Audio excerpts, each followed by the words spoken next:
السلام علیکم، کیسے ہیں آپ سب؟ آئی ہوپ آپ سب بالکل ٹھیک ہوں گے۔ تو یہاں پہ یہ میری سبزیاں وغیرہ کٹھی آ گئی تھیں، تو میں ان کو ٹکانے لگا رہی تھی، کٹنگ کر کے رکھ رہی تھی کہ بعد میں آسانی ہو جاتی ہے۔ تو آج میں آپ سے نا کچھ اپنے دل کی باتیں کرنا چاہتی ہوں، تو آتے ہیں اپنے ٹاپک کی طرف۔ یار میں آج نا ایک سوال کرنا چاہتی ہوں کہ ہمارے معاشرے میں بہو اور بیٹی میں فرق کیوں کیا جاتا ہے؟ میرا سوال یہ ہے کہ ہم اپنی بہو کا جب وہ اس کو بیاہ کے لے کے آتے ہیں تو ہم اس کا وہ قیمتی ٹائم کیوں ضائع کر دیتے ہیں؟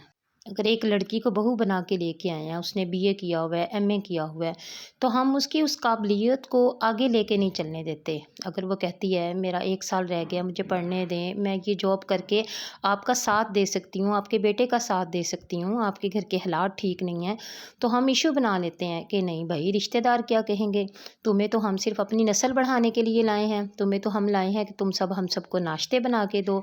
یار اس چیز سے نکلیں۔ اگر وہ کچھ کر لے گی نا، وہ پڑھ لے گی تو وہ آپ کے بیٹے کے ساتھ کھڑی ہوگی، آپ کے بیٹے کو وہ سہارا دے گی، ٹھیک ہے، وہ آپ کے لیے بہتر ہوگی۔ اگر وہ گھر بیٹھی رہے گی نا، وہ 5 سے 6 سال جو قیمتی اس کا ٹائم تھا آپ اس کو زنگ لگا دیں گے، تو خالی ذہن شیطان کا گھر ہوتا ہے۔ آپ کے گھر میں فائنینشلی تنگی ہوگی، آپ صرف یہ کہہ رہے ہیں جی تم نے ناشتہ نہیں بنایا۔ مجھے ایک بات بتائیں، جب ہماری اپنی بیٹی پڑھ رہی ہوتی ہے تو کیا تب گھر مینیج نہیں ہو رہا ہوتا؟ ہم یہ نہیں سوچتے کہ ہماری بچی اپنے پاؤں پہ کھڑی ہو جائے؟ ایون کہ ہم کہتے ہیں تمہارا گھر پاس ہوا نا شادی کے بعد، تم جاب کرنا، اپنے بچے ہمیں پکڑا کے چلی جانا۔ تو کیا ہم بہوؤں کو ساتھ نہیں دے سکتے جو کہ ہمارے اپنے گھر کے لیے کر رہی ہوتی ہیں؟ لیکن نہیں، ہم ان پہ ہاتھ اٹھاتے ہیں، جی نہیں جی، اگر وہ پارلر کا کرنا چاہتی ہے تو ہم کہتے ہیں نہیں، گھر میں ہمیں ناشتہ کون دے گا؟ یار اپنی بہوؤں کے ساتھ کھڑے ہو جائیں، وہ آپ کے گھر کے لیے ہی کچھ کرنا چاہتی ہیں۔ ایون کہ ان کے ہسبینڈ بھی چاہ رہے ہوتے ہیں کہ چلو میری بیوی میرے ساتھ کھڑی ہو جائے۔ آج کل اتنا مہنگائی کا دور ہے، لیکن وہ بھی پھر تانے سنتے ہیں۔ ماں کہتی ہے جی تم تو صرف گھر میں بچے سنبھالنے کے لیے ہو۔ بہنیں کہتی ہیں لو جی اب تمہاری بیوی کالج میں پڑھنے جائے گی۔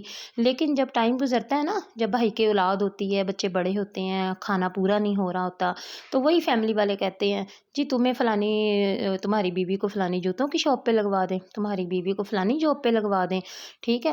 تب وہی لیکن تب کیا ہوتا ہے، بہت سارا ٹائم اس بچی کا ضائع ہو چکا ہوتا ہے۔ یہ کھانا بنانا، یہ سب کچھ آپ کبھی بھی سیکھ سکتے ہو، آپ بنا سکتے ہو، آپ ایک میڈ رکھ سکتے ہو، لیکن وہ تعلیم کا ٹائم، وہ ٹائم واپس نہیں آ سکتا۔ تو اگر آپ کی بہو میں کوئی بھی قابلیت ہے نا، تو اس کو آگے اس کو جاری رہنے دیں۔ وہ پڑھنا چاہتی ہے، وہ جاب کرنا چاہتی ہے، کوئی بات نہیں، وہ سمجھے ہماری بیٹیاں بھی تو ہیں نا، وہ بھی تو پڑھتی ہیں، تو ہم ساتھ گھر چلاتے نہیں۔ لیکن نہیں، ہم لوگ نا عجیب ہی ظرف اپناتے ہیں کہ جی بہو آئی ہے نا تو اب میری تو ٹانگیں نہیں چل رہی ہیں، میرے تو بازو نہیں چل رہے ہیں، میں تو بالکل بچہ بھی گود میں نہیں بٹھا سکتی نا۔ تو ہم جیسے کہ ایک نا کوئی نوکرانی لے کر آ گئے ہیں گھر میں۔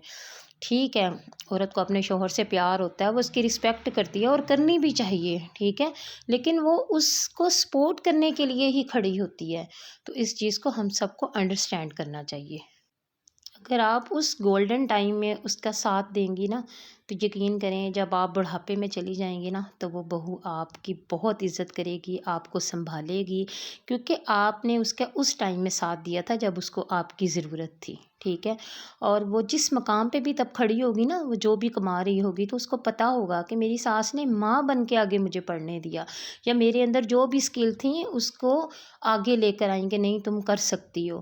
تو خدا را اپنی بہوؤں کو سپورٹ کریں، بہت مہنگائی کا دور ہے، جو بھی ان کے اندر اسکل ہے، جو بھی اسکل ہے، ایک مثال کے طور پہ وہ یوٹیوب چینل بنانا چاہتی ہے نا، تو آپ اس کی چگلی مگلی نہ کریں کہ تم کیا کرو گی، تم اب یوٹیوب چینل بناؤ گی، ہماری عزتیں خراب کرو گی۔ ارے نہیں، وہ آپ کی عزت بنانے کے لیے ہی تو کام کرنا چاہ رہی ہے، آپ کے بیٹے کو سپورٹ کرنے کے لیے، تو آپ بھی اس کو سپورٹ کریں اور خوش رہا کریں آپ سب لوگ، اور مجھے بھی اپنی دعاؤں میں یاد رکھا کریں۔ میری کوئی بات اچھی لگی ہو، میری ویڈیو کو لائک کریں، اس چینل کو سبسکرائب کر دیں اور آگے شیئر کر دیا کریں۔ تو ملتی ہوں نیکسٹ ویڈیو کے ساتھ، اپنی دعاؤں میں یاد رکھیے گا۔ اوکے، اللہ حافظ۔ اور یہاں پہ بس یہ میرا ڈنر میں ریڈی کر رہی تھی، تو یہاں پہ میں انڈا اور آلو کا ایک مکسر سی بھجیا سی بنا رہی تھی، اور یہ بھی ریڈی ہو گئی تھی۔ اب میں اپنے بچوں کو کھانا دوں گی، اور آپ لوگ خوش رہا کریں، اور اگر میری کوئی بات بری لگی ہو تو اس کے لیے معذرت ہے، لیکن میں نے ایک فیکٹ آپ لوگوں کے ساتھ شیئر کیا ہے کہ جو ہمارے معاشرے کا حصہ ہے۔